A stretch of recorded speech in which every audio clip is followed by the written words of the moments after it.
राधे राधे सभी बालाजी सरकार भक्तों को स्वागत है आप सबका मेरे YouTube चैनल बालाजी सरकार में। तो आज है नवरात्रि का पहला दिन और हमने पूजा की शुरुआत कर दी है। तो सबसे पहले हमने माता जी को सजाना शुरू किया है, उन्हें नहला धुलाकर नए नए वस्त्र पहना दिए हैं। मंदिर की साफ़ सफाई अब हम थोड़ी सी कर लेंगे और उसके बाद सभी भगवानों को नहला धुला के अच्छे से सजा के रख देंगे। फिर हमने यहाँ पर थोड़ी सी चौक डाल ली है कलश स्थापना के लिए और देखिए कलश हमारा कितना सुंदर सजा है। और हमने कुछ ये 4 कलश सजाए हैं, 2 गेट के बाहर रखने के लिए और 2 अंदर रखने के लिए। हम नवरात्रि पे रखते हैं, वैसे तो हम रोज़ ही रखते हैं लेकिन नवरात्रि पे हम अच्छे से पत्ते वगैरह डाल के रखते हैं आम के।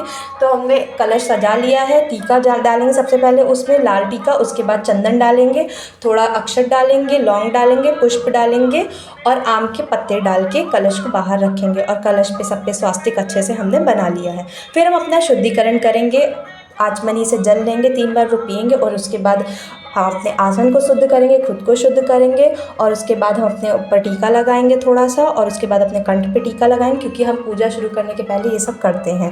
फिर उसके बाद हम शुद्धिकरण करने के बाद अब अपनी पूजा शुरू कर सकते हैं।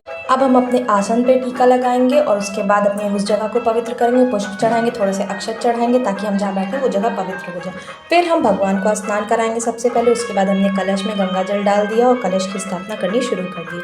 हम लौंग इलायची सब डालेंगे जल में और उसके बाद अक्षत थोड़े से डालेंगे, थोड़े पुष्प डालेंगे और उसके बाद प्रार्थना करके अक्षत में फूल डालेंगे और फिर उसके बाद आम का पल्ला वगैरह रख के उस पर अक्षत रखेंगे। फिर नारियल का फूल चढ़ा के हम पूरी पर कलश की पूजा कर लेंगे। फिर हमने टीका लगा दिया, चंदन लगा दिया, स्नान करा दिया और उसके बाद भोग लगा दिया है। फिर हमने बाकी भगवानों का टीका चंदन करना शुरू कर दिया है विधिवत। सबसे पहले हम गणेश जी की पूजा करते हैं और गौरी जी की, उसके बाद हम बाकी भगवानों की पूजा करते हैं।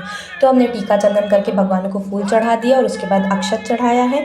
फिर अब हम भगवानों को चढ़ाएंगे सबसे पहले बीड़ा, क्योंकि भगवान को बीड़ा ज़रूर चढ़ानी चाहिए और नवरात्र में तो माता रानी को ज़रूर चढ़ानी चाहिए।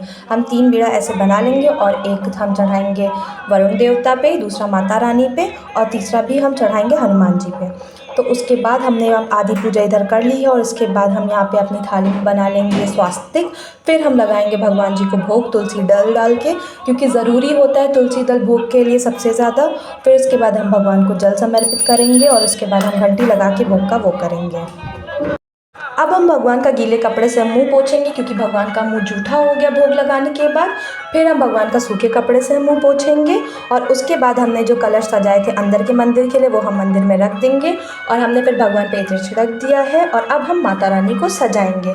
हमने माता रानी को 16 श्रृंगार का सामान पूरा लाया है और वो हम माता रानी को लगा रहे, सिंदूर, बिंदी और सब कुछ। फिर हम माता रानी को सजाने के बाद उन्हें दिखाएंगे शीशा, क्योंकि माता रानी सज के तैयार हो गई हैं। तो माता रानी को हम उनका शीशा दिखाएंगे। फिर उसके बाद हमने बाकी सारे भगवानों को दूसरा शीशा दिखाया है। अब हम यहाँ पे दिए की तैयारी कर लेंगे। तो हमने 2 लौंग रख लिया है अपने दिया में जो मंदिर का है। फिर हम अखंड ज्योत प्रज्वलित करने की तैयारी करेंगे। तो हमने उसमें घी डाल लिया और बत्ती वगैरह हमने पहले लगा लिया था और अब हम इसको इस जगह पे रख देंगे। फिर हम जल लगा के उनकी पूजा करेंगे। सबसे पहले जल चढ़ाएंगे, फिर टीका चढ़ाएंगे, उसके बाद फूल वगैरह चढ़ा के दिया प्रज्वलित कर लेंगे और प्रार्थना करेंगे कि हमारा दिया पूरे 9 दिन जलता रहे। फिर हमने मंदिर का मेन दिया जला लिया और हम आरती करेंगे भगवान की। आरती हमने करनी शुरू कर दी है।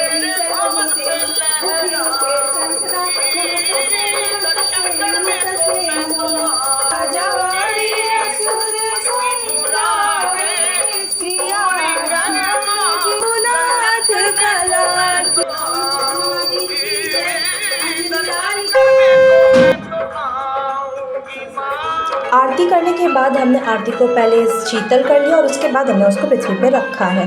तो अब हम माता रानी से प्रार्थना करेंगे सभी जीव जंतुओं के लिए, सभी जीवियों के लिए, सभी प्राणियों के लिए और सबकी शांति के लिए हम भगवान से प्रार्थना कर लेंगे।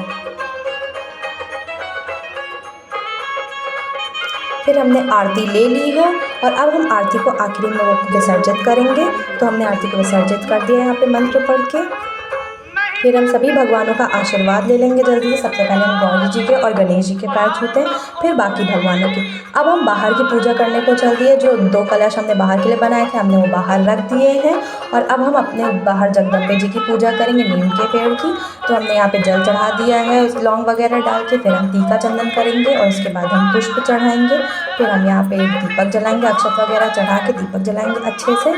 तो यहाँ पे हमने वापस से दीपक को यहाँ पे प्रज्वलित करके आचमन करा लिया है। अब हम आरती कर लेंगे भगवान की। और भगवान जी का आशीर्वाद ले लेंगे। फिर हम यहाँ पे कलश की पूजा करेंगे, जल अक्षत सब कुछ चढ़ा के और अच्छे से दीपक जला के और यहाँ पे प्रार्थना कर लेंगे। दोनों तरफ हम ऐसे अच्छे से पूजा कर लेंगे। फिर हम यहाँ पे मत्था टेक के फिर हम अंदर आएंगे अपने शिव जी की पूजा करने। तो हम सबसे पहले शिव जी में चढ़ाते हैं गणेश जी को जल और उसके बाद बाकी लोगों को फिर शिव जी को जल चढ़ाते हैं। फिर हमने शिव जी का चंदन टीका कर दिया है, पुष्प चढ़ा दिया है। अक्षत शिव जी को हम नहीं चढ़ाते क्योंकि शिव जी को अक्षत नहीं चढ़ा जाता, वो वर्जित होता है। फिर उसके बाद हमने शिव जी का भोग लगा लिया है। उसके बाद हम शिव जी का दीपक प्रज्वलित करके उनकी आरती कर लेंगे। फिर हम शिव जी से प्रार्थना करेंगे।